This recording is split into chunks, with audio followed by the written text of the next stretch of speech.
اما بعد فاعوذ باللہ من الشیطان الرجیم بسم اللہ الرحمن الرحیم یا ایھا الذین آمنوا استعینوا بالصبر والصلاۃ ان اللہ مع الصابرین ولا تقولوا لمن يقتل في سبيل الله اموات بل احیاء ولكن لا تشعرون وَلَنَبْلُوَنَّكُمْ بِشَيْءٍ مِّنَ الْخَوْفِ وَالْجُوعِ وَنَقْصٍ مِّنَ الْأَمْوَالِ وَالْأَنفُسِ وَالثَّمَرَاتِ وَبَشِّرِ الصَّابِرِينَ الَّذِينَ إِذَا أَصَابَتْهُم مُّصِيبَةٌ قَالُوا إِنَّا لِلَّهِ وَإِنَّا إِلَيْهِ راجعون أُولَٰئِكَ عَلَيْهِمْ صَلَوَاتٌ مِّن رَّبِّهِمْ وَرَحْمَةٌ وَأُولَٰئِكَ هُمُ المهتدون صدق اللہ العظیم رب اشرح لي صدری ویسر لي امری واحلل عقدۃ من لسانی یفقہوا قولی۔ آج ہم اللہ کے نام سے اور اسی سے استعانت کرتے ہوئے سورہ بقرہ کا نصف آخر یا نصف ثانی پڑھیں گے، جو جیسا کہ میں عرض کر چکا ہوں 22 رکوعوں پر مشتمل ہے، اور یہ تمام کے تمام 22 رکوع امت مسلمہ جو جدیدہ ہے، جو قدیم امت مسلمہ یعنی بنی اسرائیل کے معزول کیے جانے کے بعد فائز ہوئی ہے اس منصب پر جس پر وہ 2000 برس تک فائز رہے تھے، سارا کا سارا خطاب جو ہے ان سے اس امت کی کورونیشن گویا کہ تاج پوشی ہو چکی، جبکہ تحویل قبلہ کا عمل ہوا کہ یروشلم کی بجائے اب رخ نماز میں کرو گے خانہ کعبہ کی طرف۔ وہ گویا کہ تاج پوشی تھی اس امت مسلمہ امت محمد کی علی صاحب الصلاۃ والسلام۔ اب سارا جو معاملہ ہے خطاب کا، جیسا کہ میں نے عرض کیا، وہ ان سے ہے، لیکن ان 22 رکوعوں میں کوئی تقسیم اس طرح کی نہیں ہو سکتی ورٹیکل عمودی تقسیم، جیسے کہ ہم نے دیکھا کہ پہلے نصف کے 18 رکوع، 4 رکوع ایک طرف ہو گئے، پھر 10 رکوع، پھر 4 رکوع، تو یہ ورٹیکل تھی تقسیم، عمودی تقسیم تھی۔ ان 22 رکوعوں میں کوئی عمودی تقسیم ممکن نہیں ہے۔ 4 مضامین کی لڑیاں ہیں کہ جو چل رہی ہیں، ہاریزونٹل جو ہے ایک تقسیم تو ہے، یہ افقی تقسیم ہے، عمودی نہیں ہے۔ اور یہ 4 جو مضامین ہیں ان کی لڑیاں اگرچہ مسلسل ہیں، لیکن انہیں آپس میں بٹ دے دیا گیا ہے۔ جب یہ بٹ دی رہی ہے تو اس کا ایک نتیجہ نکلتا ہے کہ جب ایک طرف سے آپ دیکھیں گے، اگر آپ 4 ڈوریاں لے لیں، ایک لال ہے، ایک نیلی ہے، ایک ہری ہے، ایک پیلی ہے، ان کو آپس میں بٹ دے دیں گے تو کوئی سا رنگ بھی آپ کو مسلسل نظر نہیں آئے گا، وہ رنگ کٹوا نظر آئیں گے، لال پیلا ہرا نیلا، پھر لال پیلا ہرا نیلا۔ اسی طریقے سے وہ 4 لڑیاں یہاں پر آپ کو علیحدہ علیحدہ ملے گی کہ ابھی ایک مضمون آیا ہے، پھر دوسرا آیا ہے، پھر تیسرا، پھر چوتھا، پھر پہلا، پھر دوسرا، اس طریقے سے۔ تو گویا کہ وہ شارپ جو ایک ڈویژن تھی پہلے 18 رکوعوں کی، اس کی بجائے اس طور سے آپ کو اس کو سمجھنا ہے۔ وہ 4 لڑیاں کیا ہیں انہیں اچھی طرح سمجھ لیجئے۔ ایک تو یہ کہ اب جس منصب پر امت فائز ہو گئی تو اس کی ذمہ داریاں اب پہلے کے مقابلے میں بہت کٹھن اور بہت بھاری اور بہت ثقیل ہو گئی۔ اس کے لیے تیاری، اس کے لیے تن من دھن ہر چیز نچھاور کر دینے کی آمادگی پیدا کرنا۔ لہذا اب جو وہ دعوت تھی محمد رسول اللہ کی اب آخری مرحلے میں داخل ہو چکی ہے، یعنی قتال فی سبیل اللہ۔ تو جہاد فی سبیل اللہ کی 2 لڑیاں آپ کو ملیں گی، اس میں قتال فی سبیل اللہ، غیر مسلح جہاد تو مکے میں بھی ہو رہا تھا، وہ دعوت کا جہاد تھا، تربیت کا جہاد تھا، تزکیے کا جہاد تھا۔ اب جہاد بالقتال ہے، بالسیف ہے، تو یہ قتال فی سبیل اللہ کا جو دور شروع ہوا ہے، ایک لڑی اس سے متعلق ہے۔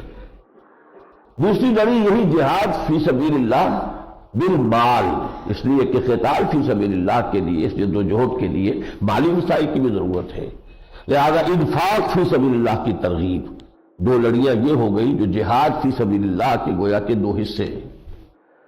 2 لڑیاں ہیں شریعت محمدی صلی اللہ علیہ وسلم سے متعلق، جیسا کہ میں نے عرض کیا تھا کہ اصل میں شریعت کا تانا بانا تو آ کر مدنی صورتوں میں بنا گیا ہے، مکی صورتوں میں تو بنیادی ایمانیات سے متعلق بحثیں ہیں، اصل معاملہ جو شروع ہوا شریعت کا، قانون کا، لا، وہ مدنی صورتوں سے، سورہ بقرہ اس میں سے پہلی صورت ہے۔ اور بلو پرنٹ جسے ہم کہتے ہیں، نیلا خاکہ جو سب سے پہلے بنتا ہے کسی تعبیر کے لیے، وہ بلو پرنٹ جو ہے سورہ بقرہ میں ہے۔ اس کی بھی دو لڑیاں علیحدہ ہو جائیں گی۔ شریعت کے دو جز ہیں، حقوق اللہ یعنی عبادات، اور حقوق العباد یعنی لوگوں کے باہمی معاملات کے ضمن میں آئلی قوانین کیسے ہوں، آپس کے معاملات کیسے طے کیے جائیں، اور یہ کہ معاشرتی آداب اور احکام کیا ہوں گے۔ اس طریقے سے یہ چار لڑیاں چل رہی ہے، قتال فی سبیل اللہ، انفاق فی سبیل اللہ، عبادات اور معاملات، ان کو بٹ دیا گیا۔ اور اس تانے بانے میں جگہ جگہ پھر ہمیں حکمت قرآنی کے بہت بڑے بڑے پھول سمجھ لیجئے، ہیرے سمجھ لیجئے، موتی سمجھ لیجئے ملیں گے۔ اور وہ طویل آیات ہیں، آیت البر، آیت الآیات، ایک عظیم ترین آیت قرآن مجید کی آیت الکرسی، آیت الدین، آیت الاختلاف، یہ 5 آیات جو ہے ان 22 رکوع کے اندر نہایت جامع اور حکمت قرآن اور فلسفہ دین کے اعتبار سے بہت اہمیت کی حامل ہے۔ اس مختصر سی تمہید کے بعد اب آئیے 19واں رکوع جو ہے اس کے مضامین کیا ہیں۔ اس کی پہلی 5 آیات میں نے تلاوت کی ہے، اس لیے کہ یہ اس اعتبار سے بہت اہم ہے کہ اب جو نیا مرحلہ آیا امت مسلمہ سے خطاب ہی یہاں سے شروع ہو رہا ہے کہ تمہیں جو منصب ملا ہے اسے تم پھولوں کی سیج نہ سمجھنا، یہ کانٹوں بھرا بستر ہے۔ یہ شہادت علی الناس کی ذمہ داری اصل میں ہے کیا؟ یہ شہادت وہ الفت میں قدم رکھنا ہے۔ لوگ آسان سمجھتے ہیں مسلمان ہونا، اب قدم قدم پر تم سے قربانی کا مطالبہ ہوگا، قدم قدم پر تم امتحانات و آزمائش سے گزرو گے، ایک سے ایک سخت سے سختر مرحلہ تمہارے سامنے آئے گا، اور وہی لوگ کامیاب ہوں گے جو صبر کا، مصابرت کا، استقامت کا ثبوت دے اور مظاہرہ کرے کہ ہر کے بعد آباد ماں کشتی دابا آب انداختے، اب جو ہو سو ہو، ہم نے تو اپنی کشتی دریا میں ڈال دی ہے، اب یہ کشتی اگر تیرے گی تو ہم تیریں گے اور جئیں گے، اگر خدا نہ خواستہ یہ کشتی ڈوبتی ہے تو ہم بھی ساتھ ہی ڈوبیں گے۔ اس طرح کی total identification with a cause, ایک مقصد ہے آپ کے سامنے، اور آپ اپنے آپ کو اس کے ساتھ ٹوٹلی آئیڈینٹیفائی کرتے ہیں کہ اب میرا جینا مرنا اس کے لیے ہے۔ ان صلاتی و نسکی و محیای و مماتی للہ رب العالمین۔ چنانچہ اب دیکھیے 5 آیات کا تو ترجمہ میں کر دینا چاہتا ہوں۔ یا ایھا الذین آمنوا استعینوا بالصبر والصلاۃ، اہل ایمان مدد حاصل کرو، کس چیز پر؟ جو عظیم فرض تمہارے کندھوں پر آ گیا ہے اس کی ادائیگی کے ضمن میں، اس فرض سے سبکدوش ہونے کے لیے مدد حاصل کرو، کس چیز سے؟ بالصبر والصلاۃ، ایک تو صبر کی کیفیت اور نماز۔ نماز تعلق مع اللہ کو برقرار رکھنے کا اہم ترین ذریعہ ہے، اور بندہ مومن کے صبر کی بنیاد اللہ سے تعلق ہے۔ اللہ سے جتنی محبت ہوگی اتنا ہی وہ اس کے لیے قربانی دے سکے گا، اللہ کے ساتھ جتنا خلوص و اخلاص ہے اتنا ہی وہ اس کے دین کے لیے زیادہ سے زیادہ جانفشانی سے کام لے سکے گا۔ استعینوا بالصبر والصلاۃ ان اللہ مع الصابرین، اور یہ جان لو اللہ صبر کرنے والوں کے ساتھ ہے، یعنی اللہ کی تائید، نصرت، توفیق یہ ملتی ہے کن کو؟ جو خود صبر کرنے والے ہوں۔ ڈھیلے لوگ، کم عزم، کم ہمت لوگ، ان سے اللہ کی مدد بھی ان کے شامل حال نہیں ہوتی۔ اپنا سب کچھ کر دو پھر اللہ کی مدد آئے گی، یہ اللہ کا قاعدہ اور قانون ہے۔ جو کچھ کر سکتے ہو کر گزرو، کوئی چیز ٹیڑھ کر کے نہ رکھو، تو بچا بچا کے نہ رکھ اسے، تیرا آئینہ ہے وہ آئینہ کہ شکست ہو تو عزیز تر ہے نگاہ آئینہ ساز میں۔ اپنا سب کچھ کھپا دو تب اللہ کی مدد آئے گی۔ وَلَا تَقُولُوا لِمَن يُقْتَلُ فِي سَبِيلِ اللَّهِ أَمْوَاتٌ، اور دیکھنا ہرگز نہ کہنا ان کو جو اللہ کی راہ میں قتل ہو جائے کہ وہ مردہ ہے۔ گویا کہ اب قتال کا وار کا گرم ہونے والا ہے تو ظاہر بات ہے اس میں جانیں دینی پڑے گی، لوگ قتل ہوں گے۔ بل احیاء، بلکہ وہ تو زندہ ہے، ولیکن لا تشعرون، لیکن تمہیں اس کا شعور اور ادراک نہیں ہو سکتا۔ وہ اس عالم غیب کی چیزیں ہیں، ان کی زندگی اس عالم غیب سے متعلق ہے جو تمہارے ادراک اور شعور سے ماورا ہے۔ وَلَنَبْلُوَنَّكُمْ، اور کان کھول کر سن لو، ہم لازماً آزمائیں گے۔ اب دیکھیے کھلی بات ہے، میرے راستے میں آنا ہے تو اچھی طرح تیار ہو کر آؤ، کمر کس کے آؤ، یہاں مصیبتیں ہوں گی، امتحانات ہوں گے، ابتلاعات ہوں گی، آزمائشیں ہوں گی قدم قدم پر۔ جیسے میں نے عرض کیا تھا کل، حضرت ابراہیم کی زندگی ایک مسلسل امتحانات اور متعدد نوعیت کے امتحانات اور جب ان تمام امتحانات میں سے وہ کامیاب ہو کر گزر گئے تب کہا گیا انی جاعلک للناس اماما وَلَنَبْلُوَنَّكُمْ بِشَيْءٍ مِّنَ الْخَوْفِ وَالْجُوعِ وَنَقْصٍ مِّنَ الْأَمْوَالِ وَالْأَنفُسِ وَالثَّمَرَاتِ، آزمائیں گے ہم تمہیں لازماً کچھ خوف کی کیفیت سے، کچھ بھوک اور فاقے سے، کچھ مالی اور جانی نقصانات سے، کچھ تمہاری محنتوں کے جو ثمرات ہیں ان کے ضیاع سے، کبھی فصلیں تباہ ہو جائیں گی، این فصل کا موقع ہوگا اور غزوہ تبوک میں جانے کا حکم مل جائے گا، معلوم ہے کہ کھجور کی فصل اگر وقت پر اتاری نہ گئی تو برباد ہو جائے گی، لیکن برداشت کرنا ہوگا۔ اس میدان میں قدم رکھنے کے لیے پہلے سے ذہن تیار ہو جاؤ کہ قدم قدم پر امتحانات آئیں گے۔ وَبَشِّرِ الصَّابِرِينَ، اور اے نبی صلی اللہ علیہ وسلم بشارت دے دیجیے ان کو جو صبر کا مظاہرہ کریں، ڈٹ جائیں، برداشت کریں۔ الذین اذا اصابتهم مصیبت، وہ کہ جب بھی ان پر کوئی مصیبت وارد ہو، قالوا انا للہ وانا الیہ راجعون، وہ یہ کہے ہم اللہ ہی کے ہیں، کرے تسلیم خبر ہے جو مزاج یار میں آئے، ہم اللہ ہی کے ہیں اور ہمیں اسی کی طرف لوٹ جانا، یہ ان کا طرز عمل ہو۔ اولئک علیہم صلوات من ربہم ورحمہ، یہ ہے وہ لوگ کہ جن پر ان کے رب کی طرف سے عنایتوں کا بھی نزول ہوتا رہے گا، رحمتوں کا بھی نزول ہوتا رہے گا۔ وَأُولَٰئِكَ هُمُ الْمُهْتَدُونَ، اور یہی وہ لوگ ہیں جو ہدایت یافتہ ہوئے۔ یہ 5 آیات جیسا کہ میں نے عرض کیا اس نصف ثانی کے لیے انتہائی جامع تمہید ہے، نہایت جامع جو ہے اس کا سر آغاز ہے۔ اس کے بعد اس رکوع میں بعض چیزیں اور بھی آئی ہیں، جن میں سے اہم مسئلہ یہ ہے کہ ان الذین یکتمون ما انزلنا من البینات والہدی من بعد ما بیناہ للناس فی الکتاب اولئک یلعنهم اللہ ویلعنهم اللاعنون۔ یہاں پھر ہوئے سخن آخری مرتبہ اس حصے میں ہو رہا ہے یہود کے علماء کی طرف۔ یقیناً وہ لوگ جو چھپاتے ہیں اس چیز کو جو ہم نے نازل کی ہے اپنی کتابوں میں لوگوں کی ہدایت کے لیے، جبکہ ہم نے انہیں واضح کر دیا لوگوں کے لیے، ان پر لعنت ہے اللہ کی اور ان پر لعنت ہے تمام لعنت کرنے والوں کی۔ یعنی جو علامتیں موجود تھی حضور کے بارے میں، پیشن گوئیاں موجود تھی، چنانچہ سورہ بقرہ کے 16ویں رکوع میں یہ بھی آیا تھا وَمَنْ أَظْلَمُ مِمَّنِ افْتَرَىٰ عَلَى اللَّهِ وَمَنْ أَظْلَمُ مِمَّنْ كَتَمَ شَهَادَةً عِندَهُ مِنَ اللَّهِ وَمَا اللَّهُ بِغَافِلٍ عَمَّا تَعْمَلُونَ۔ اس سے بڑا ظالم کون ہوگا جس کے پاس اللہ کی طرف سے ایک گواہی ہو اور اسے چھپا لے؟ تو انہوں نے اس گواہی کو چھپایا ہے، ان پر لعنت ہے۔ البتہ انہیں یہ بھی کہہ دیا گیا إِلَّا الَّذِينَ تَابُوا وَأَصْلَحُوا وَبَيَّنُوا فَأُولَٰئِكَ أَتُوبُ عَلَيْهِمْ وَأَنَا التَّوَّابُ الرَّحِيمُ۔ ابھی دروازہ ہم نے بند نہیں کیا ہے، جو لوگ توبہ کریں، رجوع کریں اور اب وضاحت کریں، بیان کریں، ان شہادتوں کو بیان کر دیں، عام کر دیں، تو اللہ تعالیٰ ان کی توبہ کو قبول فرما لے گا۔ 20واں جو رکوع ہے اس سورہ مبارکہ کا، وہ حکمت قرآنی کے 2 بہت اہم مباحث پر مشتمل ہے۔ پہلی بحث یہ ہے کہ یہ جو فزیکل ورلڈ ہے، یونیورس، اس کے جو تمام فزیکل فینومینا ہیں یہ سب اللہ کی نشانیاں ہیں۔ یہ بہت اہم بات ہے اور فزیکل سائنسز اور دین کو اس طرح جوڑ دینے والی شے، یہ کوئی غیر نہیں ہے، یہ کائنات اللہ کی تخلیق ہے، لہذا اس کا ہر ذرہ جو ہے وہ اللہ کی نشانی ہے۔ یہ مضمون جو ہے کہ اللہ کی نشانیاں ہے آسمان و زمین کے اندر، تخلیق میں، رات اور دن کے الٹ پھیر میں، ہواؤں کے چلنے میں، کشتیوں کے چلنے میں، یہ ساری چیزیں جو فینومینا آف دی نیچر ہیں، they are all signs of Allah سبحانہ و تعالی، signs and symbols, symbols of his wisdom, symbols of his knowledge, symbols of his omnipotence کہ وہ علی کل شیء قدیر ہے، بکل شیء علیم ہے، حکیم ہے، تو اس کی علامات ہیں۔ چنانچہ آیت الآیات کا عنوان میں نے اس کے لیے تجویز کیا ہے، اور یہ اس لیے کہ اس میں جتنی آیات، جتنے فزیکل فینومینا جمع کر دیے گئے کسی اور آیت میں قرآن میں جمع نہیں ہے۔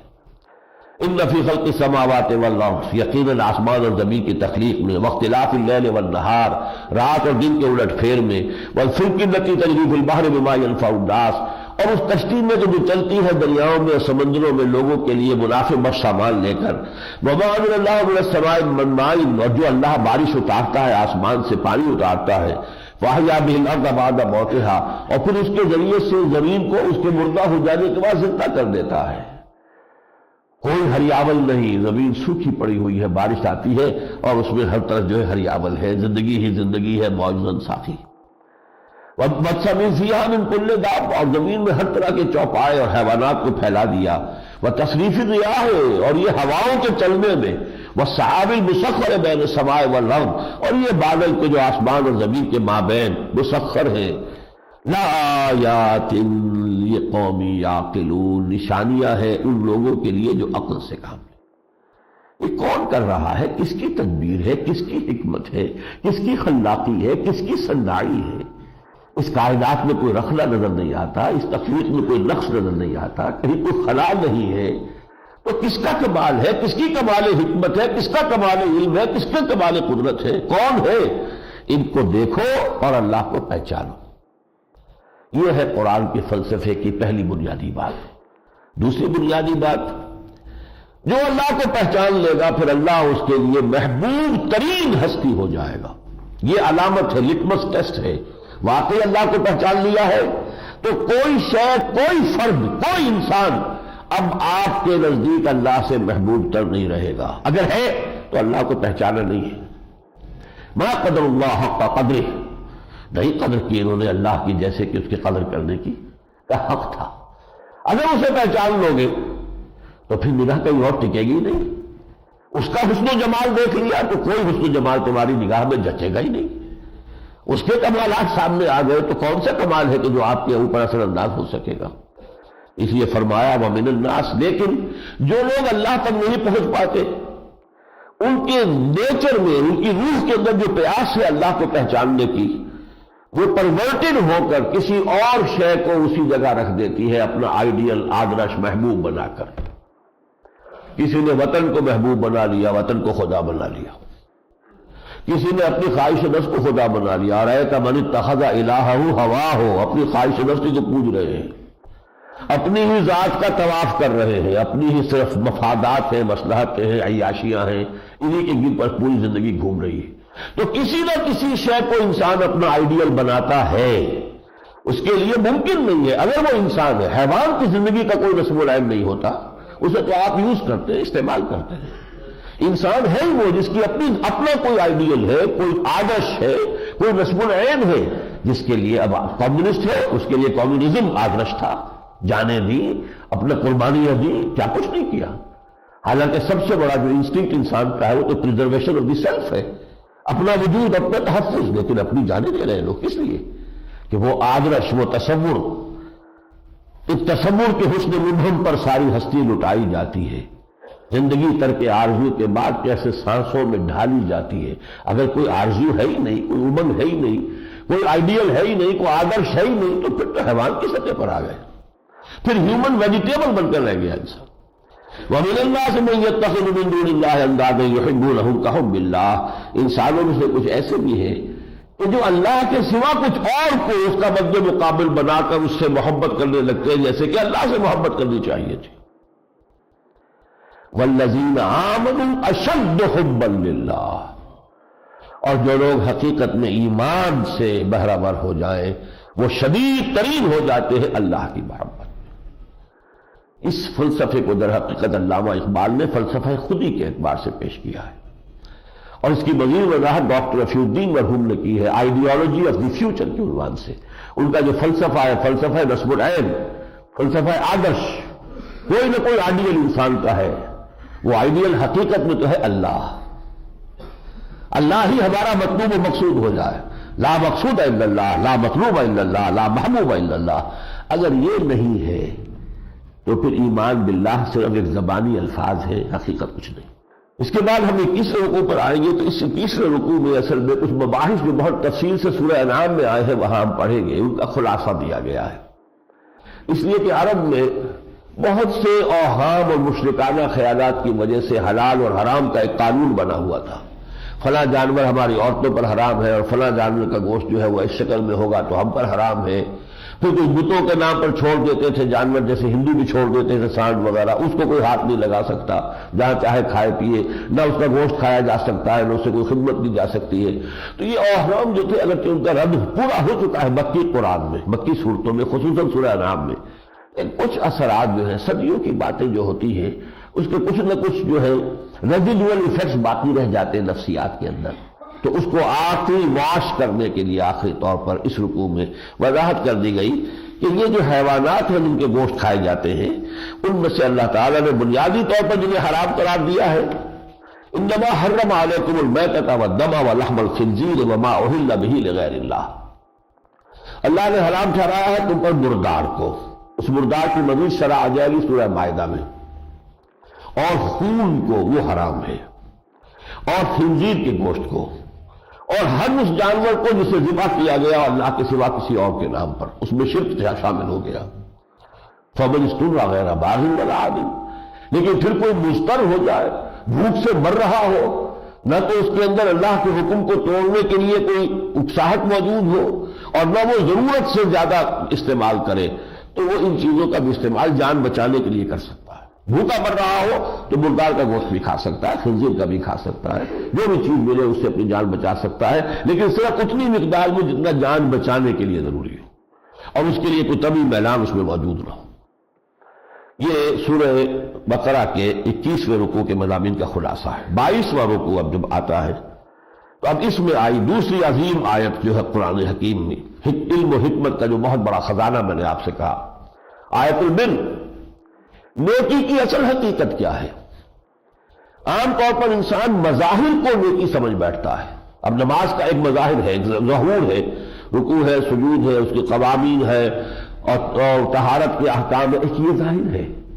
ایک نماز کی اصل روح ہے استحضار اللہ فی القلب۔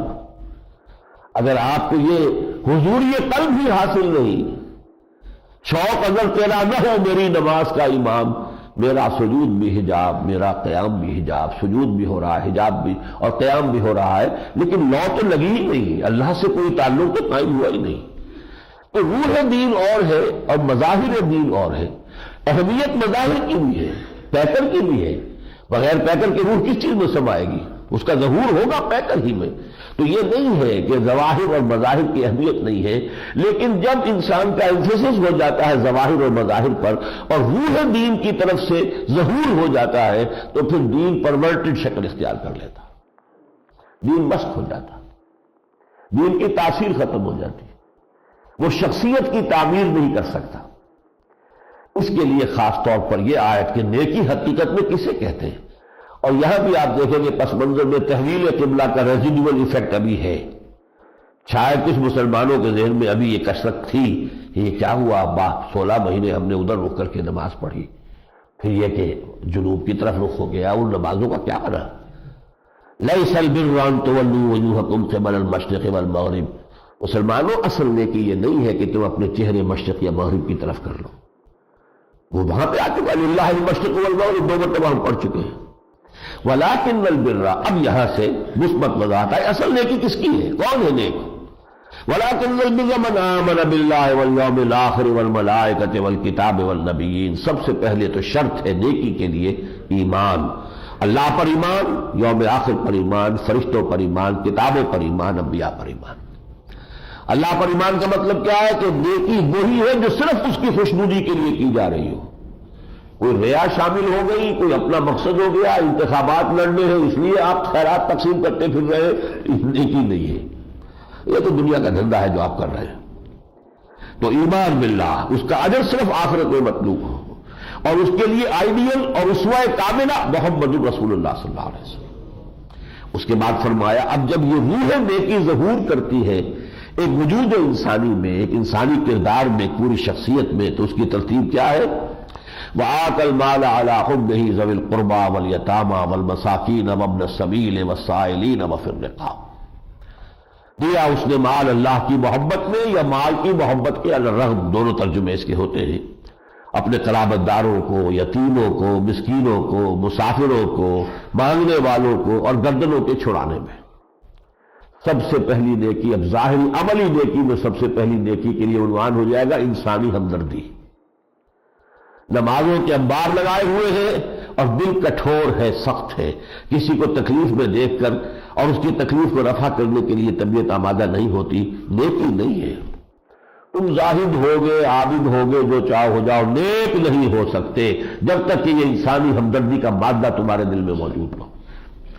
چوتھے پارے کی پہلی آیت یہ ہے لن تنالوا البر حتی تنفقوا مما تحبون، نیکی کے مقام تک تو پہنچ ہی نہیں سکتے جب تک کہ خرچ نہ کرو اس میں سے جو تمہیں محبوب ہے۔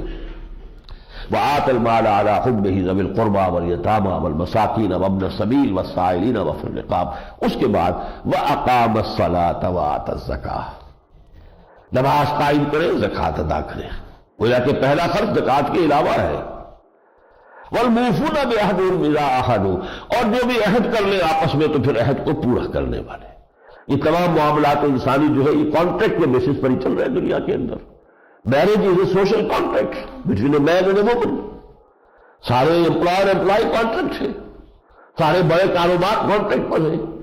تو یہ معاہدہ جب ہو گیا تو اب اس کی پابندی، اس سے سرمو انحراف جو ہے اگر آپ کر رہے ہیں تو نیکی ویکی نہیں ہے۔ پھر نمازیں ہیں، آپ کی عمریں ہیں، اور آپ کوئی کاروباری آدمی ہے، ذرا سا ریٹ ادھر ادھر ہو گیا، سودے سے پھر گیا، ویسے ہر سال عمرے کے لیے جاتا ہے، اس کا زیرو ہو جائے گا نیکی کا۔ والموفون بعہدہم اذا عاہدوا، اور پھر آخری مرتبہ اور مقام کیا ہے؟ والصابرین فی الباساء والضراء وحین الباس، جو ہم پہلے ہی پڑھ چکے 19ویں رکوع میں۔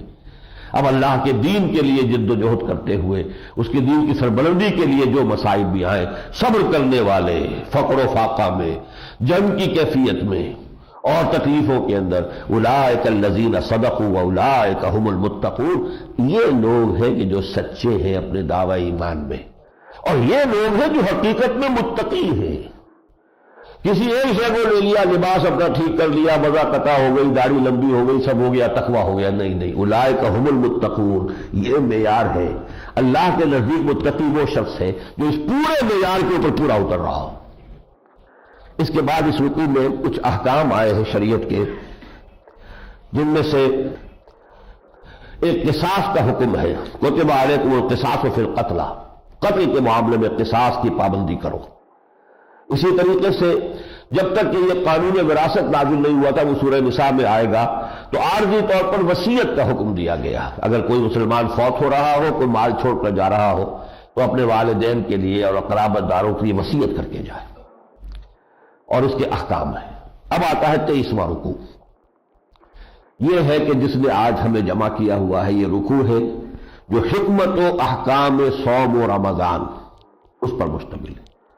یہ 6 آیات انتہائی محکم اور انتہائی جامع، صوم سے متعلق سارے احکام، ساری حکمتیں، سارے فلسفے اس 6 آیات میں آ گئے۔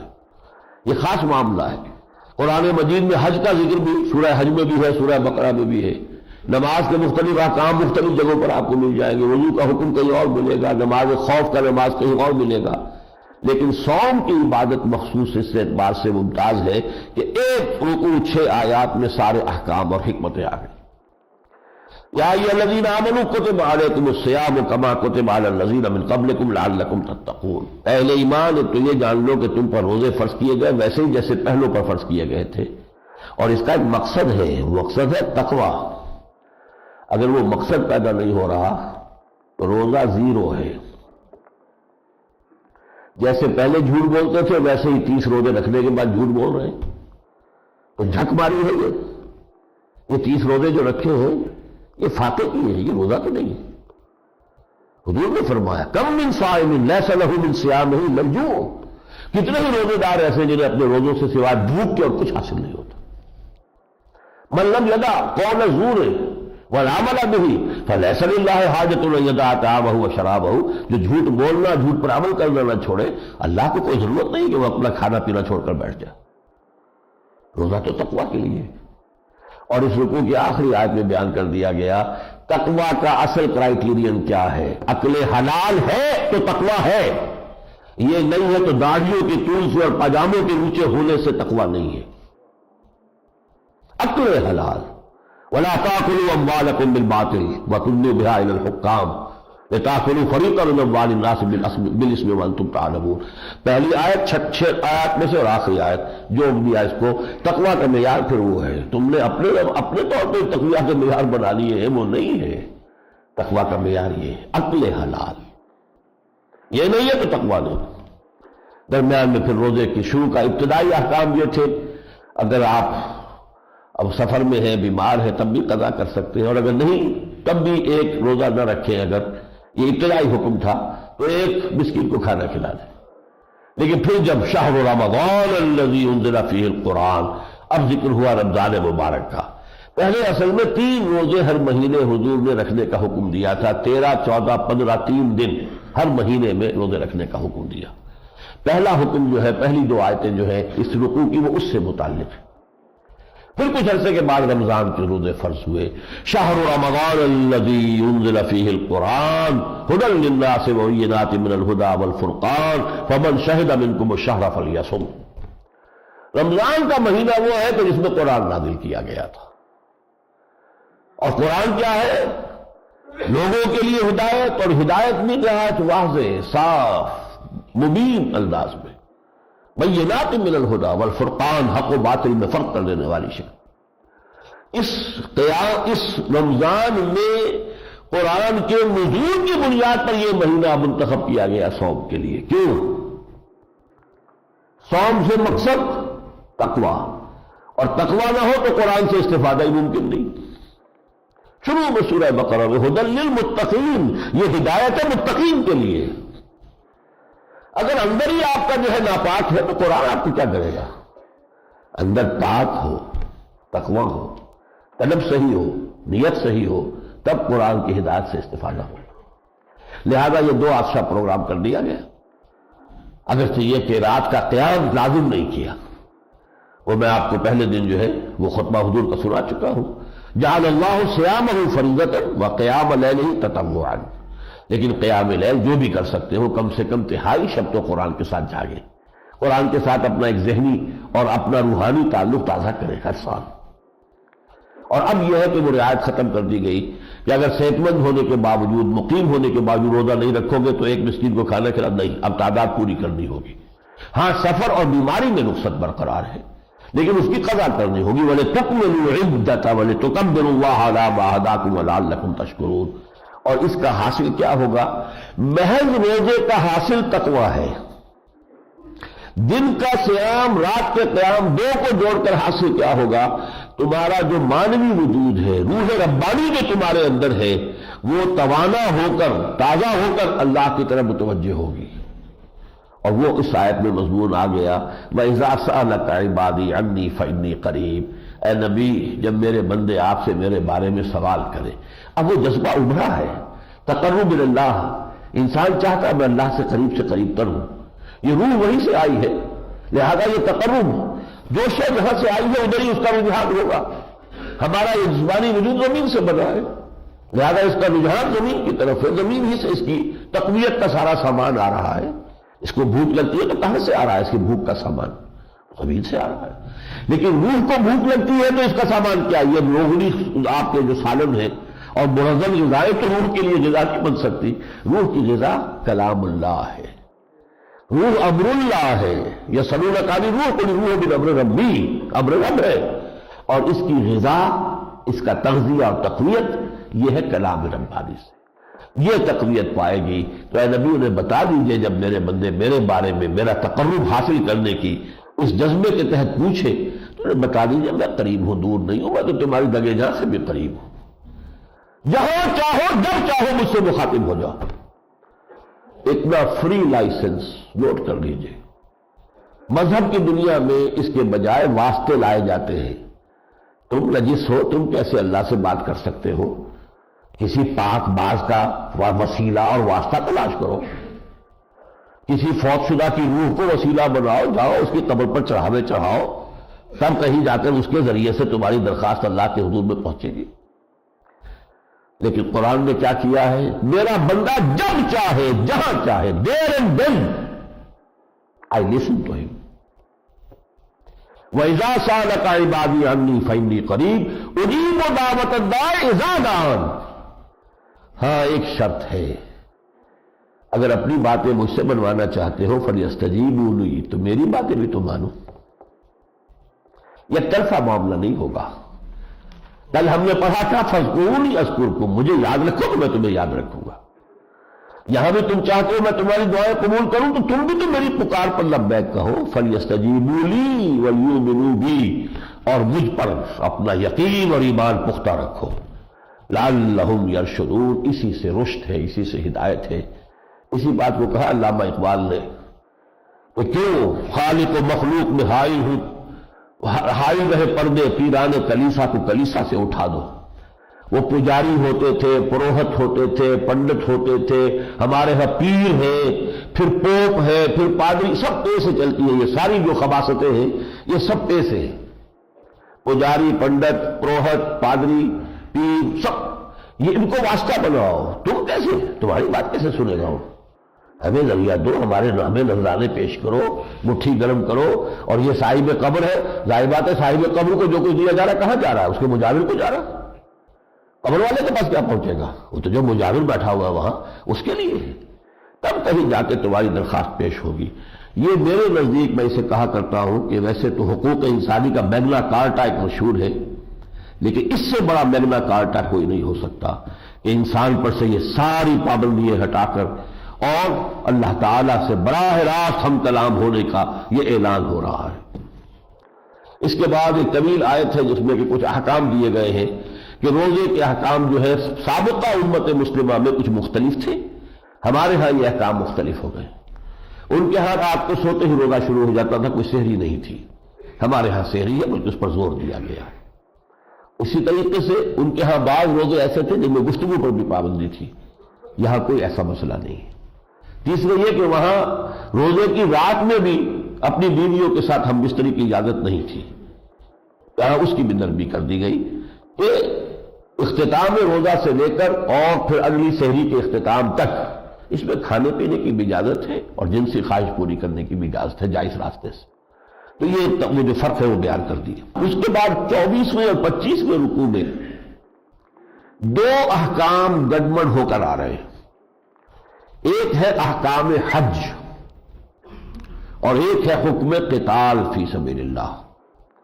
اور بڑی خوبصورت اس کے اندر جو ترتیب ہے کہ اگرچہ قتال فی سبیل اللہ کا ایک جو ہے غایت قصویٰ، اس کی آخری منزل تو ہے دین کا غلبہ، لیکن فوری طور پر اس کا جو مقصد اولین تھا وہ یہ کہ جو اللہ کی توحید کا مرکز ابراہیم اور اسماعیل نے تعمیر کیا تھا اسے اس وقت شرک کا اڈا بنا رکھا ہے، اس کو پاک کرنا اور مشرکوں کے تسلط سے اس کو آزادی دلانا، یہ اس کا گویا کہ پہلا قدم ہے، پہلا مرحلہ ہے۔ لہذا حج اللہ کے گھر کا ہوتا ہے، بیت اللہ کا ہوتا ہے، اس حج کے تذکرے کے فوراً ساتھ ہی قتال فی سبیل اللہ کا حکم آتا ہے۔ سب سے پہلے تو فرمایا گیا یسألونک عن الأہلہ قل ہی مواقیت للناس والحج۔ یہ جو بھی چاند کی گھٹتی بڑھتی صورتیں ہیں، اس سے چاند کی تاریخیں نکلتی ہیں، یہ سب مواقیت ہیں لوگوں کے لیے، کیلنڈر ہے جو اللہ نے بنا رکھا ہے، اور حج کا نظام اسی پر ہے۔ اس کے بعد حج کا ذکر آتے ہی وَقَاتِلُوا فِي سَبِيلِ اللَّهِ الَّذِينَ يُقَاتِلُونَكُمْ، اب جنگ کرو ان لوگوں سے اللہ کی راہ میں جو تم سے جنگ کر رہے ہیں۔ اب عید کا جواب پتھر سے دو۔ 12 برس تک تمہیں حکم تھا کہ اپنے ہاتھ بندھے رکھو، no retaliation even in self defence. وہ دعوت کا دور تھا، تربیت کا دور تھا، تزکیہ کا دور تھا، وہ بادشاہ درویشی درساز و دمادم زن کا دور تھا، وہ درویشی کا دور تھا۔ دعوت، تزکیہ، تربیت، اس کے لیے درویشی کی ضرورت ہے۔ اب مرحلہ آیا اقامت دین کی جد و جہد کا، اب قتال کا مرحلہ ہے، اب عید کا جواب پتھر سے دو۔ قاتلوا فی سبیل اللہ الذین یقاتلونکم واقتلوہم حیث ثقفتموہم واخرجوہم من حیث اخرجوکم، نکالو انہیں وہاں سے جہاں سے انہوں نے تمہیں نکالا ہے۔ اس گھر کے اصل والی تو تم ہو، ابراہیم کے طریقے کی پیروی تم کر رہے ہو، ملت ابراہیمی پر تو اب محمد ہے صلی اللہ علیہ وسلم، وہ تو نہیں ہے ابو جہل اور وہ ابو لہب اور عتبہ ابن ربیعہ، یہ تو نہیں ہے۔ لہذا اب ان کو وہاں سے نکالو جہاں سے کہ انہوں نے تمہیں نکالا۔ اور اس کے بعد اس قتال کی آخری منزل قاتلوہم حتی لا تکون فتنۃ ویکون الدین للہ۔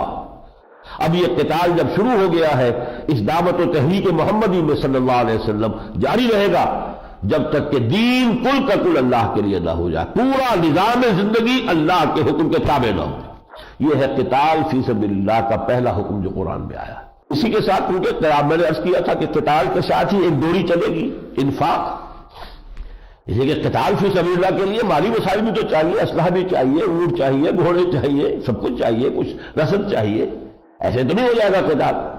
لہذا اس میں آگے اب انفقوا فی سبیل اللہ ولا تلقوا بایدیکم الی التہلکہ، اللہ کی راہ میں خرچ کرو اور دیکھو اپنے ہاتھوں اپنے آپ کو ہلاکت میں مت ڈالو. اگر تم اپنے مال تجوریوں میں بند کر کے رکھو گے تو گویا کہ اپنی ہلاکت کا سامان کر رہے ہو. اس مال کا مصرف کیا ہے؟ غربا مساکین، جو بھی تمہاری ضرورت سے زائد ہے اس کا اصل مصرف کیا ہے؟ یا محرومین، یتامى، مسکین، محتاج، اور یا اللہ کے دین کی جد و جہد، اس میں لگا دو، کھپا دو، صرف کر دو. اس کے بعد یہ مراسم حج ہے، یہ ایک تفصیلی بات ہے، اس وقت یہاں اس کے بیان نہیں ہو سکتا. البتہ اس کے ضمن میں دو باتیں جو آئی ہیں جو حکمت سے متعلق ہیں. نقشہ کھینچا گیا ہے کہ کچھ لوگ تو وہ ہیں کہ جو حج کے موقع پر بھی دعائیں جب مانگتے ہیں تو دنیا ہی کی مانگتے ہیں، دولت کی، کاروبار کی، اولاد کی، اس لیے کہ ان کا مطلوب و مقصود دنیا ہی دنیا ہے. وہاں پہنچ کر بھی دنیا ہی مانگ رہے ہیں، ان کا ذہن اس سے اوپر ہے ہی نہیں، سوچ اس سے بلندر ہے ہی نہیں. تو انسان مانگے گا وہی جو اس کے اپنے ذہن میں ہے، جو اس کا حدود اربع ہے اس کی سوچ کا، وہی کچھ تو طلب کرے گا. لیکن کچھ لوگ وہ ہے کہ جو یہ دعا کرتے ہیں اللہ ہمیں دنیا کا بھی بھلائی عطا فرما اور دین کی اور آخرت کی بھلائی بھی عطا فرما. ان کی گویا کہ تعریف کی گئی. فَمِنَ النَّاسِ مَن يَقُولُ رَبَّنَا آتِنَا فِي الدُّنْيَا فَمَا لَهُ فِي الْآخِرَةِ مِنْ خَلَاقٍ. کچھ لوگ ایسے ہیں جو کہتے ہیں اللہ ہمیں دنیا ہی میں دے دے جو کچھ دینا ہے، آخرت میں ان کا کوئی حصہ نہیں. وَمِنْهُم مَن يَقُولُ، ان میں سے ایسے بھی ہیں اللہم ربنا اجعلنا منہم، اللہ تعالی ہمیں ان میں شامل کرے. من یقول ربنا آتنا فی الدنیا حسنۃ وفی الآخرۃ حسنۃ وقنا عذاب النار، پروردگار ہمیں دنیا کی بھی بھلائی سے نواز، آخرت کی بھلائی سے بھی، اور ہمیں آگ کے عذاب سے بچا لے. اولئک لہم نصیب مما کسبوا، یہ ہے وہ لوگ کہ ان کو حصہ ملے گا اپنے کسب میں سے. یہ لوگ بھی محض دعا کرنے سے کچھ نہیں پائیں گے جب تک کہ محنت نہ کرے، کسب نہ کرے، کوشش نہ کرے. لیس للانسان الا ما سعى، جب تک کہ صحیح نہیں ہے، جد و جہد نہیں ہے، انسان کا کوئی حق نہیں. مما کسبوا واللہ سریع الحساب، اللہ تعالی حساب لینے میں بہت جلدی کرتا ہے، حساب لگا لے گا. اور یہ نصیب مما کسبوا کیوں کہا؟ ہو سکتا ہے کہ کچھ ہمارے کام جو ہے ان میں خلوص نیت میں کچھ خلل آ گیا ہو. تو اللہ کیا کمپیوٹر ہے؟ کون سا عمل خالص اس کے لیے کیا گیا جس کا 100% اجر ملنا چاہیے، کون سا کچھ پولیوٹڈ تھا اس کا کچھ کم ملنا چاہیے، وہ اس کا حساب کر لے گا. اس کے کمپیوٹرز جو ہیں بڑے ہی سپر کمپیوٹرز. یہ 24واں اور 25واں رکوع آ گیا. اب آئیے 26واں رکوع. اس کے شروع میں آیت الاختلاف ہے، یعنی نوع انسانی میں اختلاف کیسے ہوا. قرآن یہاں بتا رہا کہ ابتدا میں پوری نوع انسانی ایک ہی امت تھی، حضرت آدم کی اولاد. ظاہر بات ہے نوع انسانی انہی کی نسل ہے، تو ابتدا میں ابھی کوئی گمراہی نہیں، کوئی اختلاف نہیں، کوئی فرق نہیں، کوئی تفرقہ نہیں. لیکن پھر یہ کہ لوگوں میں اختلاف پیدا ہوا.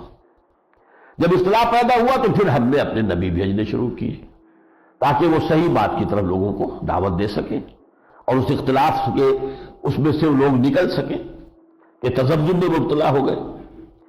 لیکن پھر جن لوگوں نے کہ ان نبیوں کی آمد کے بعد بھی اپنی ضد کی وجہ سے، ہر دھرمی کی وجہ سے اختلاف کو برقرار رکھا، پھر ان کے لیے عذاب ہے. تو دیکھیے ایک تصور ہے وحدت ادیان کا جو گاندھی نے بھی پیش کیا تھا، اور کسی درجے میں علامہ ابوالکلام آزاد نے بھی اس کی کچھ تائید کی. اور اس سے پہلے جو ہے اکبر اعظم کے زمانے میں وہ دین الہی کے عنوان سے وہی فلسفہ آیا تھا ہندوستان میں. وہ فلسفہ غلط ہے. تمام دین ایک وحدت نہیں ہے، لیکن تمام ادیان کا سرچشمہ ایک ہی ہے، وحدت دین. وحدت دین بئی معنی صحیح ہے کہ ایک ہی درخت سے یہ تمام شاخیں نکلی ہے، لیکن کچھ شاخیں ہیں ضل ضلالا بعیدا، وہ ضلالت اور گمراہی کی ایک انتہا کو پہنچ گئی ہے. اب اس کا اس اصل دین سے کوئی تعلق نہیں رہا، لیکن جڑ ایک ہی تھی، شروع سے نہیں ہے. یہ شروع سے کان الناس امۃ واحدہ، ابتدا میں لوگ ایک ہی امت تھے. اس کے بعد گویا کہ محذوب ہے یہ الفاظ کہ ثم اختلفوا، پھر اختلافات شروع ہو گئے.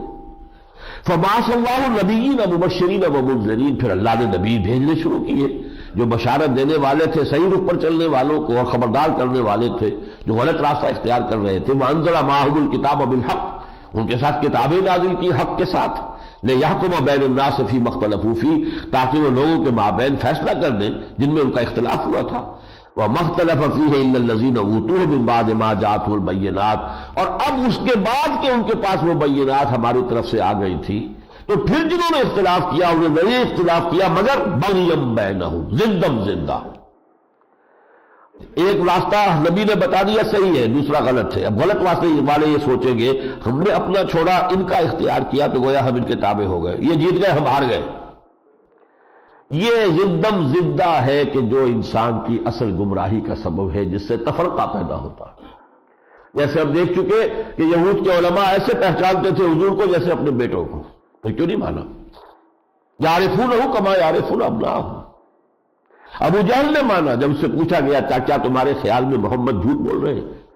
اس نے کہا ہرگز نہیں، محمد نے کبھی جھوٹ نہیں بولا۔ پھر کیوں نہیں مانتے ان کو؟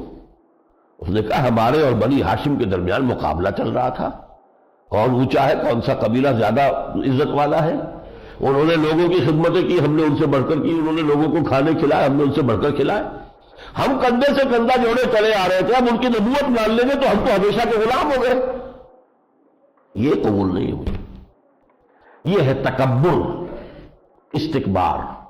یہی تکبر و استکبار تھا جو کہ عزازیل کو، ابلیس کو لے کر ڈوبا۔ ابا واستکبر وکان من الکافرین، جب اس نے حضرت آدم کے سامنے جھکنے سے انکار کیا اور استکبار کیا۔ تکبر اصل جڑ ہے ساری گمراہی کی، اور اسی کے ساتھ اس کی بہن سمجھ لیجیے حسد ہے۔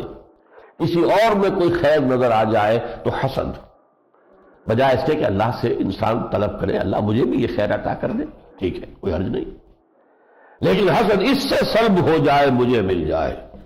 یہ تکبر اور حسد جو ہے یہ ہے اصل میں تمام جو قلبی، روحانی، نفسیاتی جتنے بھی امراض ہیں ان کی جڑ ہے تکبر، استکبار اور حسد۔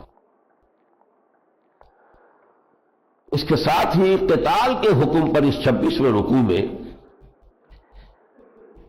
ایک تنبیہ کے انداز میں فرمایا ہے۔ کچھ لوگوں کو شاک گزر رہا ہوگا، یہ اب آگے چل کے وہ آیت بھی آ جائے گی۔ ام حسبتم ان تدخلوا الجنہ، اے مسلمانوں کیا تم نے یہ گمان کیا تھا کہ جنت میں داخل ہو جاؤ گے؟ صرف کیا کہہ دیا ایمان لے آئے، محمد پر ایمان لے آئے، قرآن پر صلی اللہ علیہ وسلم، تو بس۔ ام حسبتم ان تدخلوا الجنہ ولما یاتکم مثل الذین خلوا من قبلکم، ابھی تک تو اس طرح کی آزمائشیں تم پر آئی ہی نہیں ہے جیسی کہ تم سے پہلوں پر آئی تھی۔ وہ آیت ہم پڑھ چکے، وَلَنَبْلُوَنَّکُمْ، ہم لازماً آزمائیں گے تمہیں۔ تو تم پر تو ابھی ویسی آزمائشیں آئی ہی نہیں، وہاں ان پر کیسی کیسی آزمائشیں آئی تھی۔ مَسَّتْهُمُ الْبَأْسَاءُ وَالضَّرَّاءُ وَزُلْزِلُوا حَتَّى يَقُولَ الرَّسُولُ وَالَّذِينَ آمَنُوا مَعَهُ مَتَىٰ نَصْرُ اللَّهِ أَلَا إِنَّ نَصْرَ اللَّهِ قَرِيبٌ۔ ان کے اوپر سختیاں آئیں، جنگیں مسلط ہوئیں، تکلیفیں آئیں، بھوک اور فقر و فاقہ آیا، وہ ہلا دیے گئے، جھجوڑ دیے گئے، زلزلہ جیسے ہوتا ہے اس طریقے سے جھجوڑ دیے گئے، یہاں تک کہ پکار اٹھا وقت کا رسول اور جو ان کے ساتھ تھے، متى نصر اللہ، اللہ کی مدد کب آئے گی؟ تب انہیں خوشخبری دی گئی، الا ان نصر اللہ قریب۔ تو ابھی یہ کٹھن منزلیں آنی ہے، ابھی بدر کا مرحلہ ہے، پھر احد ہے، ابھی تو علم خدا بندی میں تو سارے مراحل پہلے سے موجود تھے نا، ابھی تو آ رہا ہے۔ اسی رکوع میں پھر آگے اور کھول کر بات بیان کر دی۔ کتب علیکم القتال وہو کرہ لکم، اے مسلمانوں تم پر اب قتال فرض کر دیا گیا ہے۔ کتب فرضیت کے لیے آتا ہے، کتب علیکم الصیام، روزہ رکھنا فرض کر دیا گیا۔ کتب علیکم القصاص، قصاص کا معاملہ تم پر فرض کر دیا گیا، لازم کر دیا گیا۔ کتب علیکم القتال وہو کرہ لکم، اب یہ جنگ جو تم پر فرض کر دی گئی تو یہ تو تمہیں اچھی نہیں لگ رہی، کراہت محسوس کر رہے ہو۔ آسان تکرہوا شیئا، ایک اصول جان لو، یہ بڑا اہم اصول ہے ایمان باللہ پر، اس کی کرولریز، اس کے جو متضمنات ہیں ان میں سے اہم ترین جو ہے چیز یہ ہے، عسیٰ ان تکرہوا شیئا وہو خیر لکم، ہو سکتا ہے کسی شے کو تم پسند نہ کرو اور اسی میں تمہارا خیر ہو، وعسیٰ ان تحبوا شیئا وہو شر لکم، اور ہو سکتا ہے تم کسی چیز کی محبت کرو اور پسند کرو جب تم اس میں تمہارے لیے شر ہو۔ اللہ یعلم وانتم لا تعلمون، اللہ جانتا ہے تم نہیں جانتے۔ تم کسی شے کے جو فوری اثرات ہیں ان کو دیکھتے ہو، ایک بچے کو کڑوی دوا پلائی جا رہی ہے، وہ تو سمجھ رہی مجھ پر بڑا ظلم ہو رہا ہے، اسے کیا پتا کہ کس خیر کے لیے دوا اس کو پلائی جا رہی ہے۔ کسی کا آپریشن کیا جا رہا ہے، اسے کیا پتا گنگرین کا کیا نتیجہ نکل سکتا تھا، اگر میرا بازو نہ کاٹ دیا جاتا تو بہت یقینی تھی پورے جسم میں یہ زہر پھیل جاتا۔ اس وقت وہ ناگوار گزر رہا ہے تمہیں، حالانکہ اسی میں تمہارا خیر ہے۔ اور بہت سی چیزیں جو بڑی پسندیدہ ہیں، بہت خوشگوار ہے، فوری جو ہے سینشول گریٹیفیکیشن کی جو شکل بھی ہوگی، جو بھی ہمیں جنسی لذت حاصل ہو گئی یا کام و دہن کی لذت حاصل ہو گئی، کوئی لذیذ شے کھا کر لذت حاصل ہو گئی، یہ بڑی خوش آئند ہے، لیکن ہو سکتا ہے ان میں شر ہو، لہذا معاملہ اللہ پر چھوڑو، تفویض الامر الی اللہ، جو اس نے کہا وہ کرو، اسی میں خیر ہے، چاہے بظاہر وہ تمہیں ناپسند اور ناگوار محسوس ہو رہا ہو۔ 27ویں رکوع میں قتال کے احکام کے بعد جو میں نے 26ویں رکوع کے حوالے سے بیان کر دیے، فرمایا گیا کہ اصل میں کامیاب ہونے والے لوگ وہ ہیں، اس لیے کہ کئی سوالات اس میں آئے ہیں کہ جو حضور سے لوگ کر رہے تھے، جن کے جوابات دیے گئے۔ پہلا سوال یہ تھا کہ جو محترم مہینے ہیں، 4 مہینے حرام کے جو محترم ہوتے تھے، ان میں بھی جنگ کی اجازت ہے؟ اس لیے یہ واقعہ ہو گیا تھا، جو واقعہ نخلا ہو گیا تھا، تفصیل میں جانے کا موقع نہیں ہے، جو غزوہ بدر کی بنیاد بنا ہے، اس میں مسلمانوں کے ہاتھوں ایک مشرک قتل ہو گیا تھا، جبکہ ابھی اشر حرم شروع ہو چکے تھے۔ اس کا بڑا واویلا اٹھا دیا انہوں نے تو اشر حرم کی حرمت کو مٹا لگا دیا۔ تو جب یہ سوال کیا گیا تو اللہ تعالیٰ نے جواب دیا کہ یقیناً یسألونک عن الشہر الحرام قتال فیہ، اے نبی آپ سے پوچھ رہے ہیں یہ اس محترم مہینے میں قتال کا کیا حکم ہے؟ قل قتال فیہ کبیر، کہہ دو اس میں جنگ کرنا بہت بڑی غلطی ہے، لیکن وَصَدٌّ عَن سَبِيلِ اللَّهِ وَكُفْرٌ بِهِ وَالْمَسْجِدِ الْحَرَامِ وَإِخْرَاجُ أَهْلِهِ مِنْهُ أَكْبَرُ عِندَ اللَّهِ۔ لیکن یہ جو قریش اللہ کے راستے سے روک رہے ہیں، نہ حج کرنے دے رہے ہیں، نہ عمرہ کرنے دے رہے ہیں، لوگوں کو روک رہے ہیں، وہاں سے نکال دیا ہے، یہ جرائم اس جرم سے کہیں زیادہ بڑے ہیں۔ بعض چیزیں تمہیں محسوس ہوتی ہے کہ یہ تو بڑی ہی یہ سیکریٹ کاؤز ہے، یہ تو بڑے ہی مقدس گائے ہے، اسے ٹچ نہیں کرنا، لیکن اس سے بڑے بڑے جو ہے، جیسے حضرت مسیح نے کہا تھا تمہارا حال یہ ہے کہ مچھر چھانتے ہو اور سموچے اونٹ نگل جاتے ہو۔ تو اس جو ہے یہ سینس آف پروپورشن، اس کو برقرار رکھو۔ اور فرمایا اس کے بعد والذین ہاجروا وجاہدوا فی سبیل اللہ اولئک یرجون رحمت اللہ، یقیناً وہ لوگ جنہوں نے ہجرت کی ہے اور اب جو جہاد کر رہے ہیں اللہ کے راستے میں، یہی وہ لوگ ہیں جو اللہ کی رحمت کے امیدوار ہیں۔ واللہ غفور الرحیم، اللہ تعالی غفور ہے اور رحیم ہے۔ دوسرا سوال کیا گیا یسألونک عن الخمر والمیسر، اے نبی آپ سے یہ پوچھ رہے ہیں، اب یہاں سے وہ احکام کا سلسلہ، معاشرتی احکام کا وہ سلسلہ شروع ہو رہا ہے، شراب کے بارے میں اور جوئے کے بارے میں۔ قل فیہما اسم کبیر، کہہ دیجئے کہ ہاں ان دونوں چیزوں میں بہت بڑا گناہ ہے، ومنافع للناس، کچھ فائدے بھی ہیں لوگوں کے لیے، واسمہما اکبر من نفعہما، البتہ ان کا گناہ کا پہلو جو ہے ان کے نفع کے پہلو سے بہت بڑھ کر ہے۔ بس یہ کہہ کر بات چھوڑ دی، یہ پہلی ہدایت دے دی۔ اس میں ایک بات نوٹ کرنے کی ہے، یہ شراب اور جوئے کو کیوں بریکٹ کیا گیا؟ کیا چیز مشترک ہے؟ شراب جو ہے وہ مشروبات میں سے پینے کی شے ہے، کھانے پینے کی چیزوں میں سے ہے، جوا ایک مالی معاملہ ہے، ان دونوں کو جوڑ کیا ہے؟ ان دونوں میں قدر مشترک جو ہے وہ یہ ہے کہ دونوں میں محنت سے فرار کا جذبہ ہے۔ شراب آدمی کیوں پیتا ہے؟ فیس نہیں کر سکتا تلخ حقائق جو ہے زندگی کے،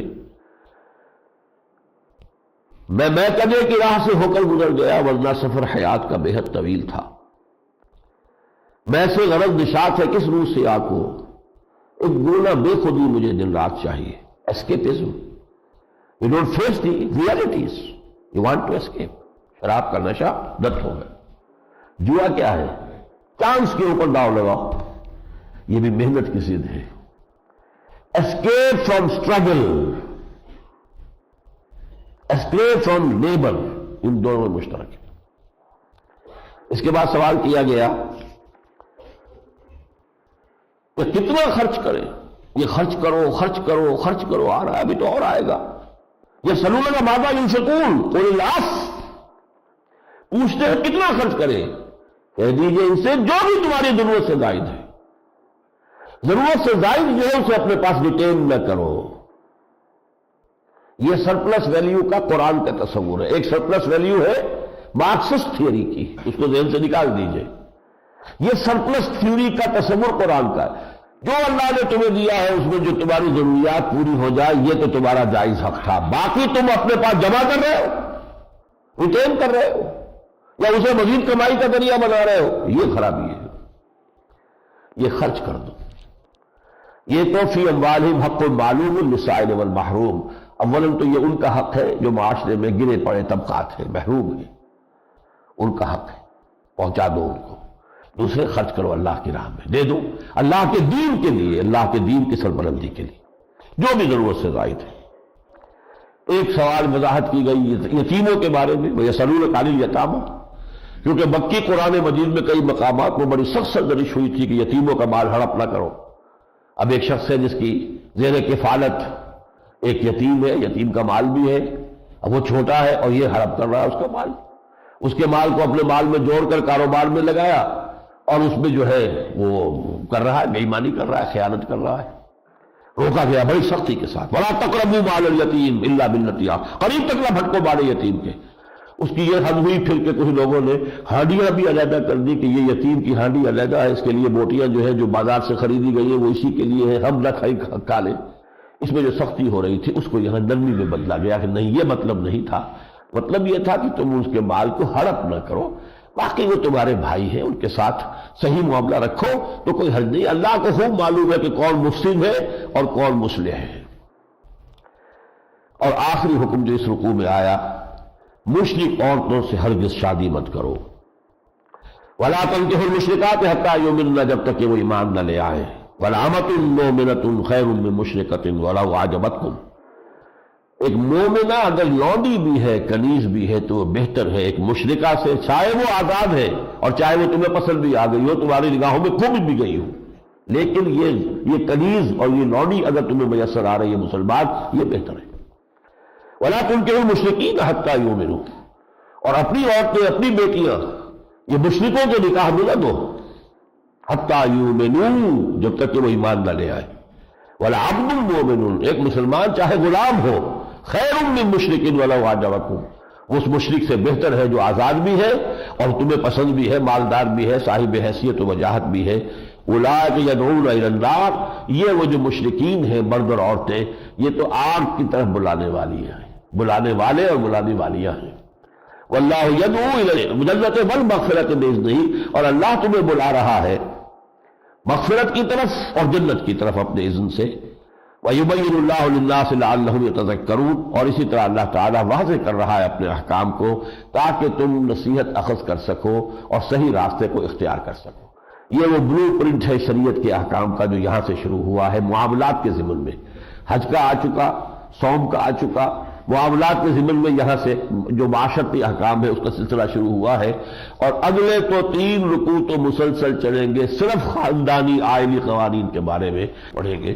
بارک اللہ لی و لکم فی القرآن العظیم ونفعنی و ایاکم بالآیات والذکر الحکیم۔